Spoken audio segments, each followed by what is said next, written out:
क्या आप income tax भरते हैं?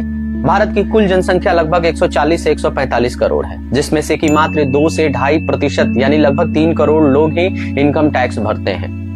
अगर जानना चाहते हैं कि इसका मुख्य कारण क्या है, इस वीडियो को अंत तक जरूर देखें। भारत में कुल सैलरीड लोगों की संख्या अगर देखी जाए तो 10 से 12 करोड़ लोग हैं। उसमें से भी बहुत सारे लोग ऐसे हैं जिनकी सैलरी सालाना 12 लाख से भी कम है। भारतीय टैक्स नियम के आधार पर अगर 12 लाख से अधिक आपकी कमाई है सालाना, तो आप टैक्स के दायरे में आते हैं और इस तरह से 2 से 2.5% ही ऐसे लोग हैं जो कि इनकम टैक्स भर पाते हैं। दूसरे देशों से अगर तुलना की जाए इनकम टैक्स भरने वाले लोगों की संख्या की, तो यूके में यह संख्या 55 से 60% लोग इनकम टैक्स भरते हैं, यूएसए में 45 से 50%, चाइना में 10 से 15% लोग इनकम टैक्स भरते हैं। इसका सबसे बड़ा मुख्य कारण अगर देखा जाए तो इकोनॉमी का इनफॉर्मल होना है। भारत में अधिकतम जो इकोनॉमी है इनफॉर्मल के रूप में है, यानी इनफॉर्मल इकोनॉमी वो इकोनॉमी जिसका कोई भी डेटा, ब्यौरा, हिसाब किताब सरकार के पास नहीं जाता है और उस आधार पर वो लोग जो है इस तरह से कमाई करते हैं, उनका टैक्स सरकार नहीं ले पाती है।